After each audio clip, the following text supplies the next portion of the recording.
Shropshire Ley Line Quest, Episode 4, the finale, Mitchell's Fold to Simon's Castle.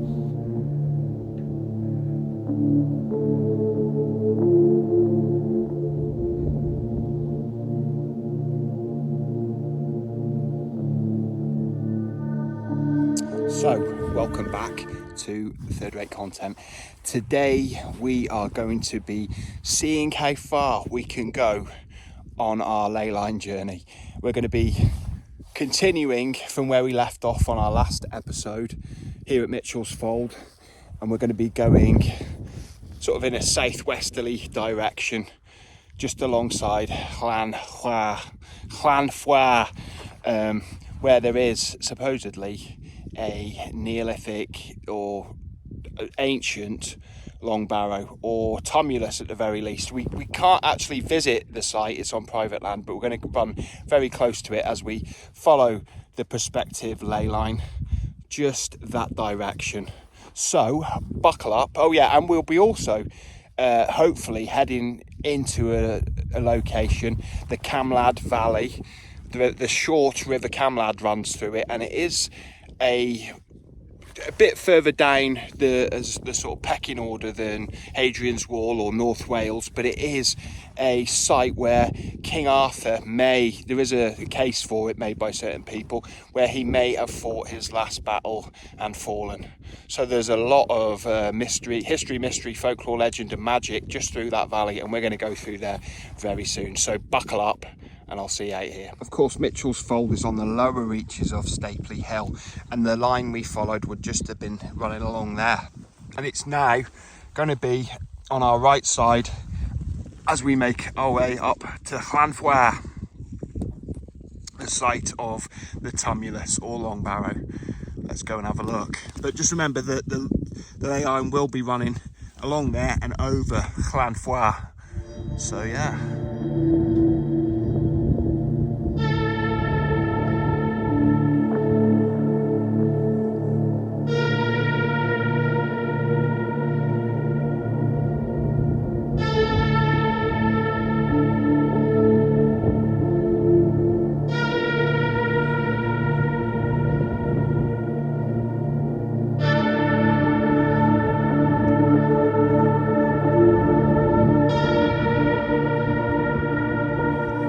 Yes, as we make our way south from Mitchell's Fold, the ley line is just on our right of the public footpath that we're walking on.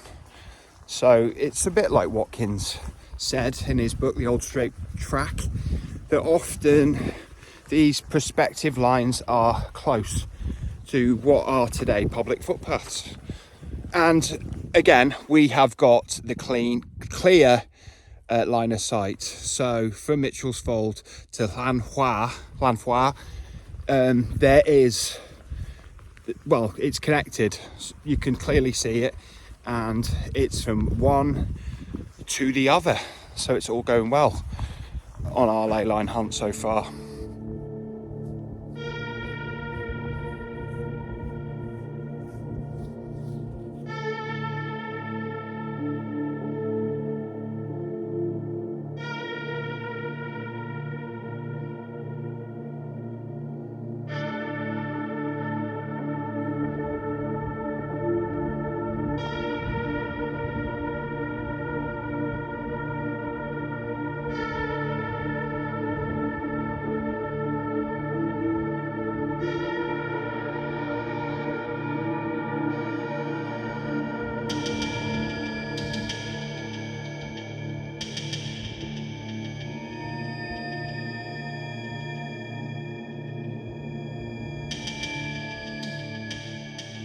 So we followed the public footpath, the green dotted line just to the left of our ley line down, and we're now going to make our way up the little lane up to the wood just next to Cornon Hill. That way. Yeah, we're going to go as far as we can today. It's a 6-mile trip to Simon's Castle, just east of Church Stoke.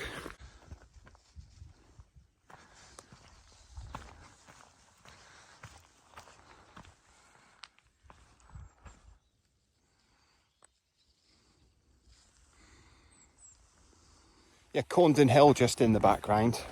We've seen it on all of our videos from around here. It's always looming above, and we have even been up it a couple of years ago.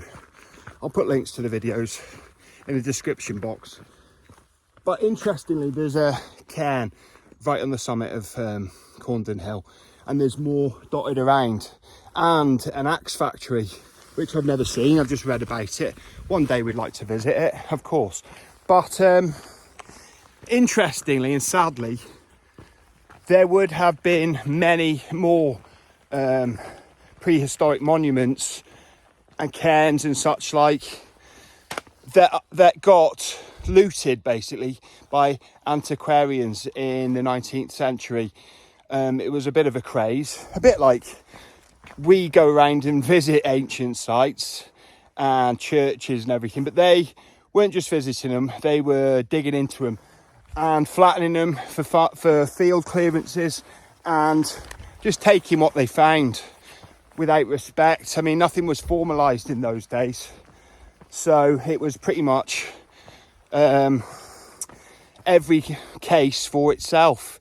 You know, the landowner, if he agreed to people digging up ancient sites, well, it was fair game, and it happened. And sadly, we lost many monuments and pieces of history that would have given us context, what was going on perhaps in those times. But it's sad, but these things happen. But the people were actually interested in the ancient history at that time. It's just they didn't really know how to respect it.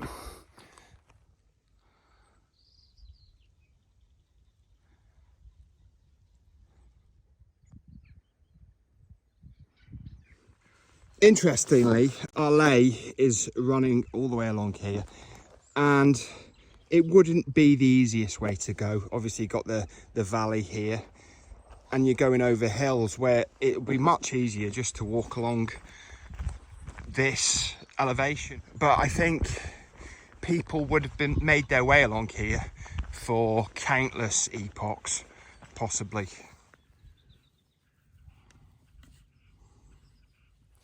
Yeah, I think now we will have a history of the Alfred Watkins style ley lines and what they mean. In 1921, Hereford businessman Alfred Watkins stood on a hill and saw ancient sites, hill forts, stones, churches aligned in straight tracks across the landscape. He called them ley lines. In his 1925 book, The Old Straight Track, Watkins claimed prehistoric Britons used these dead straight leys as practical trackways for trade and travel. No mysticism, just geometry. Using Ordnance Survey maps, he drew lines between ancient sites. More sites fell exactly on the lines, or very close to them. Barrows, megaliths, churches on pagan spots, holy wells, streams, and even lone oaks. He used them as markers. Leys were sighting lines, a distant hill with notch with a foreground stone and walk straight. Over time, segments linked into routes 50 miles long Or longer. Churches later marked key junctions. For example, the White Horse lay from Uffington to Avebury. The Doddington lay with 4 churches and a castle perfectly aligned over 6 miles. And as Watkins said, the old straight track is still there if you know how to see it. And this is the topographical ley line theory as described by Alfred Watkins. And right on cue, we've got this cute little stream trickling out here. You know, in a little stream like that, I'm sure it scores pretty highly on Watkins' ley line system. And it would be a boon when you're making your way, if in theory you're following these lines, to travel around this part of Shropshire and beyond. As you know, we started at Caus Castle, quite some miles away north from here. So little things like that, water, would make the journey they'd make it bearable on a hot day or a cold day. Just behind me there in the field is what I assume is the long barrow or the tumulus. It's a mysterious site. It's on private land and you can't find much information on it, even on the megalithic portal. They're not sure. They just got a picture sort of from this sort of distance and they don't know if it is a long barrow or just a tumulus.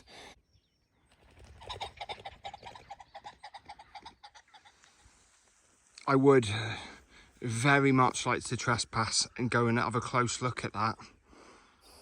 I'm very tempted.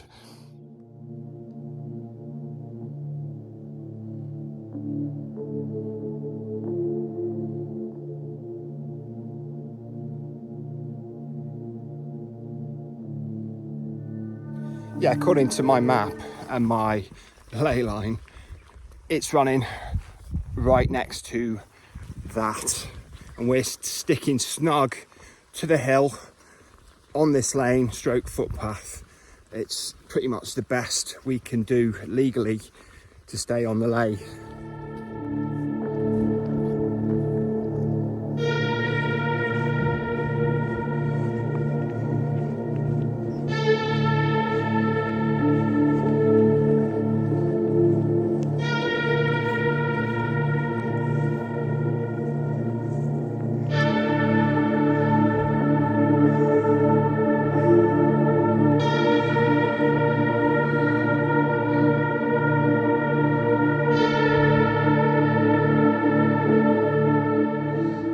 Yeah, I'm on top of the rock outcrop now, and I think that is the tumulus. And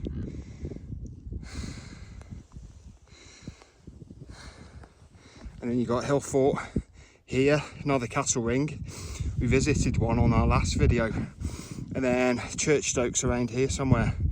We've got to make our way down the hill and then find Simon's Castle.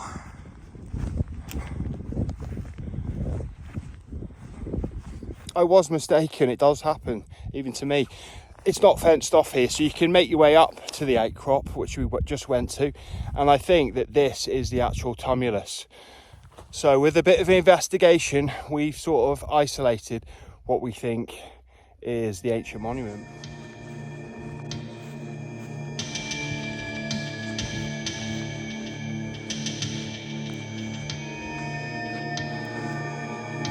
Yeah, it does look like stones have been placed underneath here, signifying it was placed here, and it was probably some sort of monument, very much like the one on top of Cornon Hill.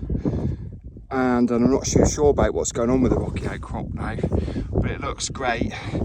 And the ley line would just be running along here, right by the tumulus. It is down there. We've got to go next. And in fairness, the line of sight is completely unbroken. You're gonna have to go down the valley a bit here, but you're soon gonna find your way to where we need to go.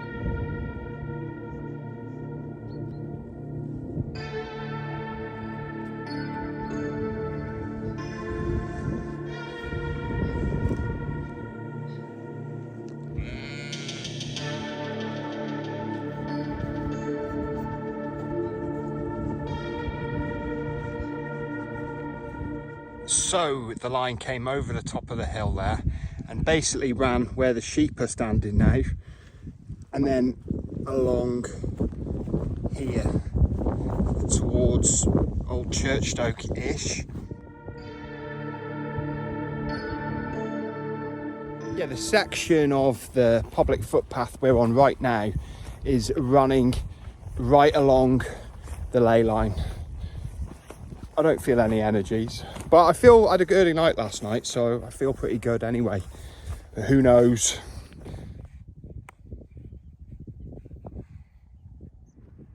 It's a public footpath, but it is also a lane. Goodness knows how long it's been in use.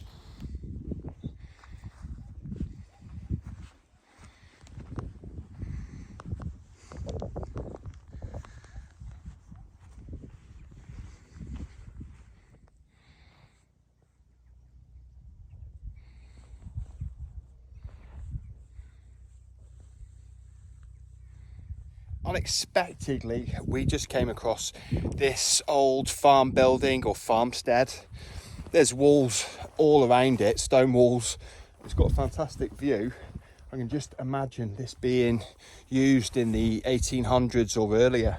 I mean, some of this stonework does look very old, but it's clearly not been in use for many years.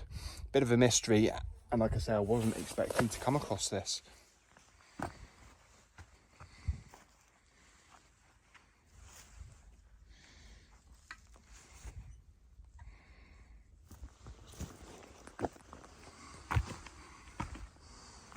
And to think that was someone's view every morning when they got up. I mean, I'm sure they weren't getting up for leisure activities. It was going to be hard work, but what a view to inspire you for your day's work.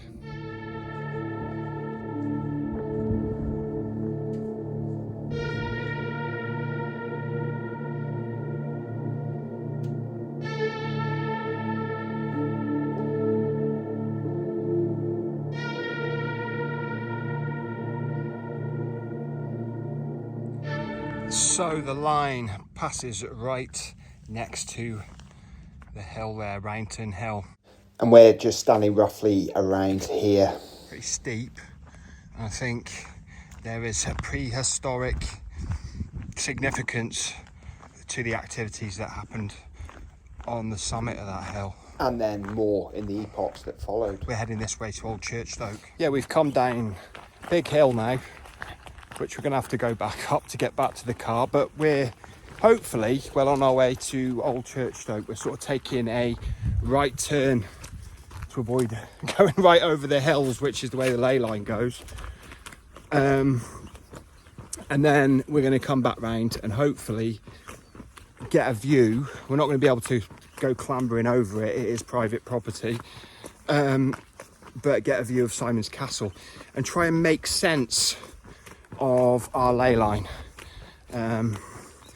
and sort of take in what we've experienced on our journey that's taken place over 4 parts, which I'll leave links to in the description box, and there will be a playlist featuring them all. But I'm pretty sure as well that I'm going to do a summary video with footage from all of the videos we've taken at some point in the next month or two.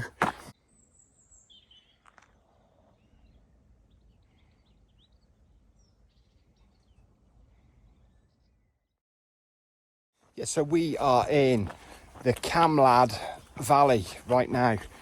The River Camlad rises not very far from here, just a mile or two, and it runs for a short distance through the Camlad Valley before joining the River Severn as a tributary. But it is this land that is a contender for where King Arthur fought his last battle and was killed. It's very close to the River Camlan in his legend. People have got no idea where it actually happened.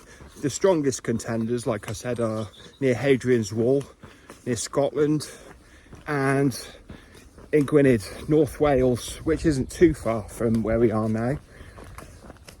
But this is like a sort of forgotten or slightly, yes, like partially obscured possible last battle of King Arthur.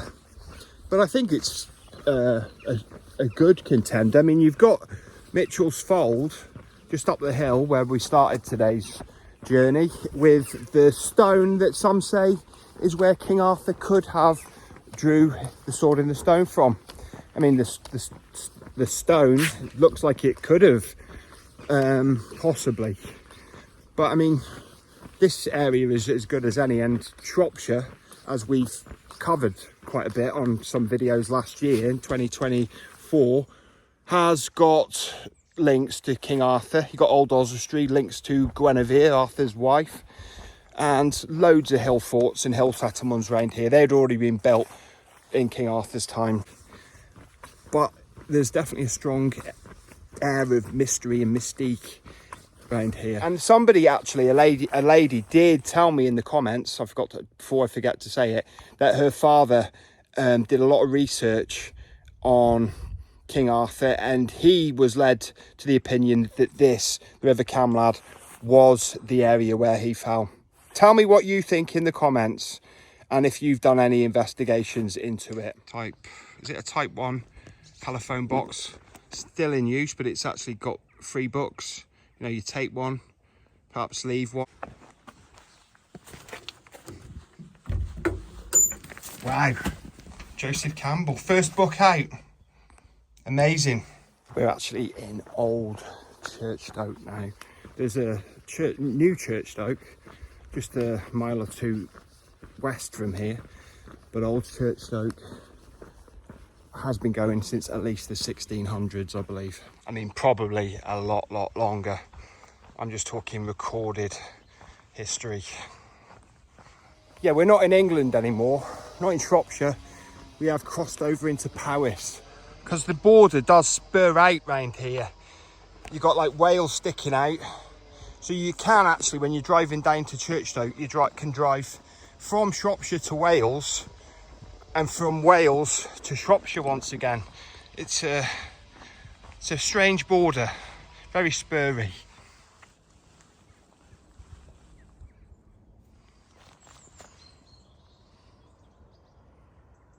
Yes, we haven't lost track of the ley line. It goes right over Todleath Hill, very close to where we are now on this lane, and then it drops right down to Simon's Castle.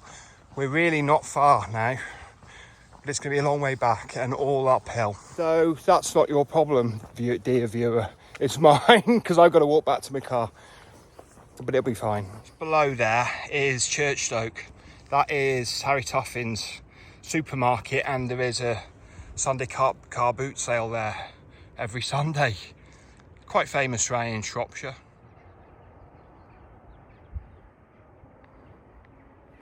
In the late 1980s, my mum actually had a stall at Churchstoke Market for a year or two. So I used to go there a lot. But I had no idea of the history of Churchstoke, and it actually seemed miles from Shrewsbury, which I suppose it is. But I used to enjoy the drive there, and then hanging out with the other market trader kids. But what I really love about this adventure we've been on throughout the summer and now into autumn, concluding it, is it's a kind of magic in itself. We went from laying the ley line out, I did, in the front room with the whole Ordnance Survey map spread out when I discovered it, and I was like, I've got to do that, and now we've all done it together. And it is a real kind of magic. Yes, your thoughts becoming reality. That's the definition of magic, really, to me. Simon's Castle first appeared on pipe rolls in 1231 to 1233 as Castellum de Sneed, Sneed's Castle, when the Marcher, Lord Roger de Tony, paid scutilage on it. By 1255, the Tony estate accounts list no garrison or repairs at Sneed. The castle is gone from the records by this time. Historical records from 1231 call it Sneed Castle, but Simon's Castle is thought to have drifted in local speech from Sneed to Simon.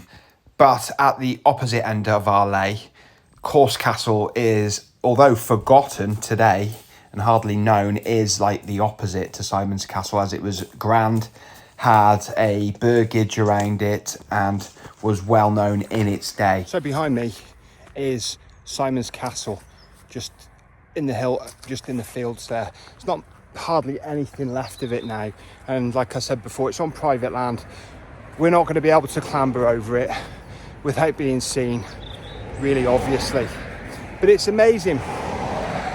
We started today's journey in the most remote part of Shropshire you can think of. No cars around hardly, and it quiet, silent, but for the sound of curlews and birds and other animals and people walking around on the grass.